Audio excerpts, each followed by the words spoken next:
Hello दोस्तों, यदि आप भी क्लास ट्वेल्थ का 23 सितंबर को सितंबर मंथली एग्ज़ाम देने वाले हैं तो आपके लिए क्लास काफ़ी इम्पोर्टेंट है, क्योंकि अभी के इस क्लास में क्लास ट्वेल्थ के लिए 23 सितंबर फिजिक्स के परीक्षा के लिए हम लोग फिजिक्स के क्वेश्चन पेपर देखेंगे इस क्लास में। तो आप लोग क्लास में अंत तक बने रहिएगा। 23 सितंबर से आप लोग का एग्ज़ाम होगा और 23 सितंबर को आप लोगों का पहला दिन फिजिक्स और केमिस्ट्री का मंथली एग्ज़ाम यानी मासिक परीक्षा होने वाला है। तो हम लोग इस क्लास में फिजिक्स का क्वेश्चन पेपर देखेंगे, इसके बाद हम लोग केमिस्ट्री का भी क्वेश्चन पेपर देखेंगे। यहाँ पर देख सकते हो ये सितंबर मंथ के लिए है क्लास ट्वेल्थ मंथली एग्जामिनेशन सितंबर 2024, क्लास ट्वेल्थ मासिक परीक्षा सितंबर 2024। ये फिजिक्स यानी भौतिक शास्त्र का क्वेश्चन पेपर है और फिजिक्स का विषय कोड 117 रहने वाला है और आप लोग का एग्ज़ाम 50 नंबर का होगा। समय मिलेगा 1 घंटा 30 मिनट का।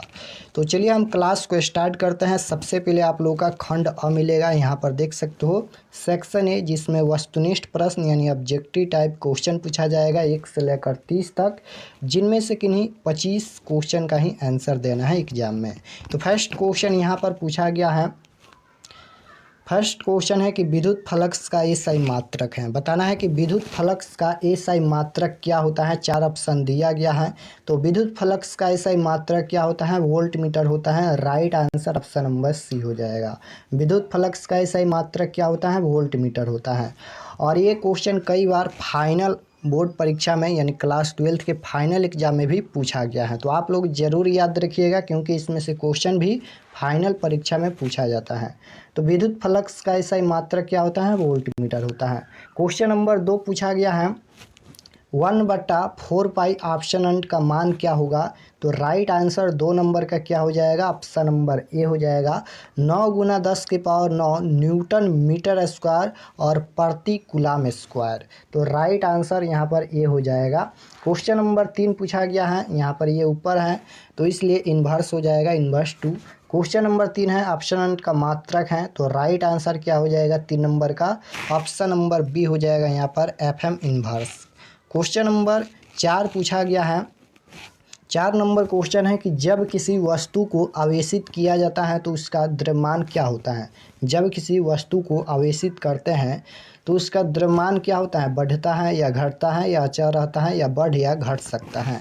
तो राइट आंसर क्या हो जाएगा, जब किसी वस्तु को आवेशित किया जाता है तो उसका द्रव्यमान बढ़ या घट सकता है, यानी right answer option number D हो जाएगा। क्वेश्चन नंबर 5 है विभव पनवंता बराबर होता है। तो राइट आंसर क्वेश्चन नंबर 5 का क्या हो जाएगा, dv/dx, option number C.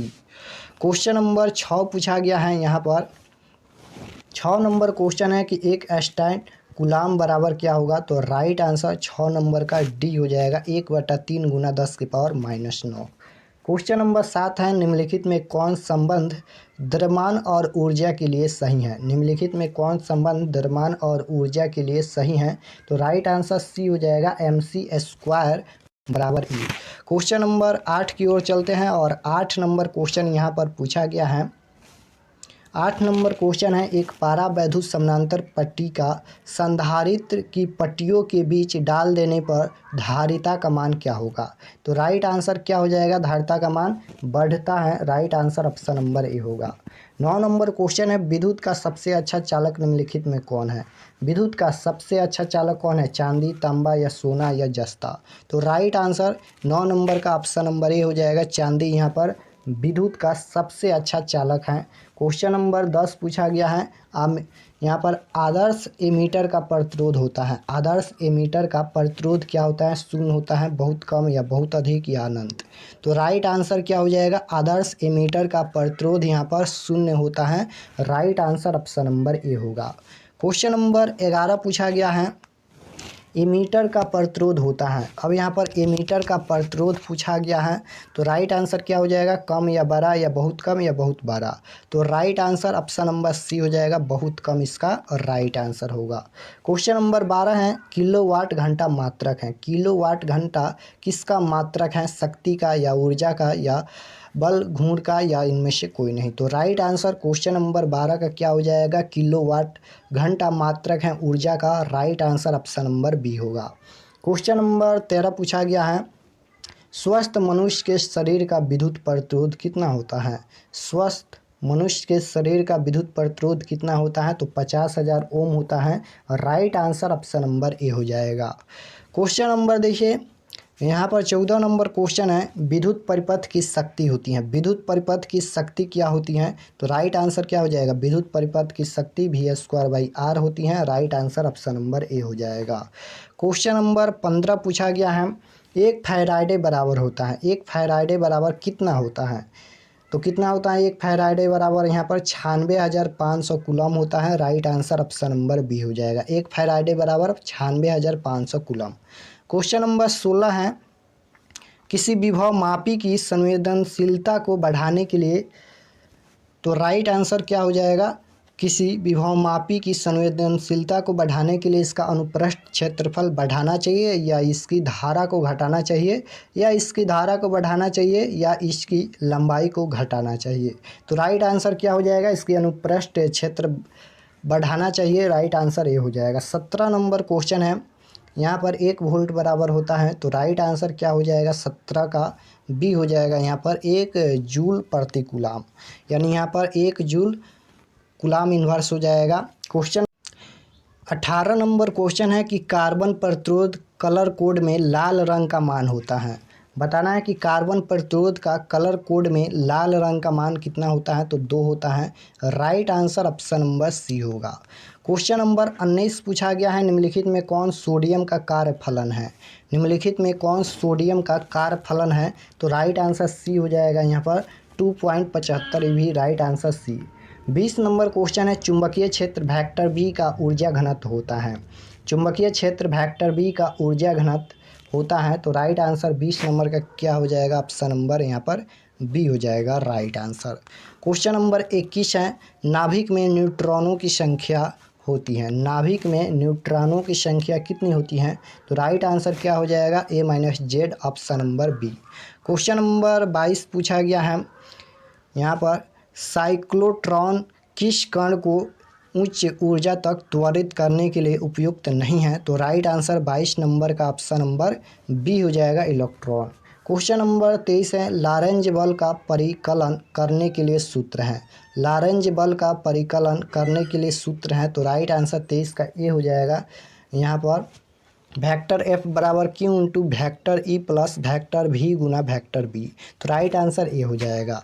Question number 24 है, यहाँ पर नमन कोण का मान उत्तरी ध्रुव से विषुवत रेखा की ओर जाने पर क्या होता है? स्थिर रहता है, बढ़ता है, घटता है, या पहले घटता है या फिर बढ़ता है?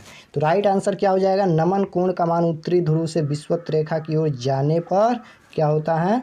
तो आप लोग याद रखिएगा, घटता है। राइट आंसर सी हो जाएगा। क्वेश्चन नंबर 25 है, चुंबक की ज्यामितीय लंबाई तथा चुंबकीय लंबाई में संबंध होता है। तो राइट आंसर 25 का ऑप्शन नंबर ए हो जाएगा। क्वेश्चन नंबर 26 है, एक लौह चुंबकीय पदार्थ की चुंबकशीलता म्यू है। तो राइट आंसर 26 का क्या हो जाएगा? ऑप्शन नंबर ए हो जाएगा। 27 नंबर क्वेश्चन है, ध्रुव प्रबलता का एसआई मात्रक है।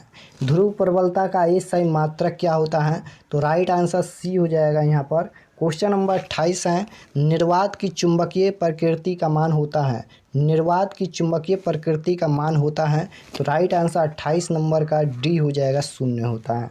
29 नंबर क्वेश्चन है, 1/2 ऑप्शन ई स्क्वायर के विमीय सूत्र का समतुल्य बीमा की राशि है।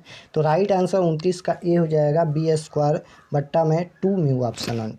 क्वेश्चन नंबर 30 पूछा गया है, डायनेमो की क्रिया निम्नलिखित में से किस सिद्धांत पर आधारित है? बताना है कि डायनेमो की क्रिया निम्नलिखित में से किस सिद्धांत पर आधारित होती हैं? तो विद्युत धारा के उसमें प्रभाव, ये गलत है।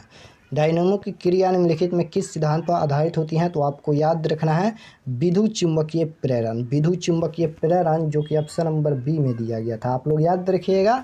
डायनेमो की क्रिया निम्नलिखित में से किस सिद्धांत पर आधारित हैं? तो विद्युत चुंबकीय प्रेरण पर आधारित होती हैं। तो यहाँ पर हम लोग क्लास 12 के लिए फिजिक्स के 30 क्वेश्चन देखे हैं, जिनमें से आप लोग को एग्जाम में 25 क्वेश्चन का ही आंसर देना है। और इसका सब्जेक्टिव क्वेश्चन अगर आप लोग को चाहिए तो कमेंट में ज़रूर बताना, सब्जेक्टिव क्वेश्चन भी अपलोड कर देंगे। और चैनल पर नए होंगे, चैनल को सब्सक्राइब कर लीजिएगा ताकि आने वाले नेक्स्ट क्लास आपके पास ज़रूर पहुँचे। और टेलीग्राम ग्रुप ज्वाइन कर लीजिएगा, आप लोगों को PDF मिल जाएगा।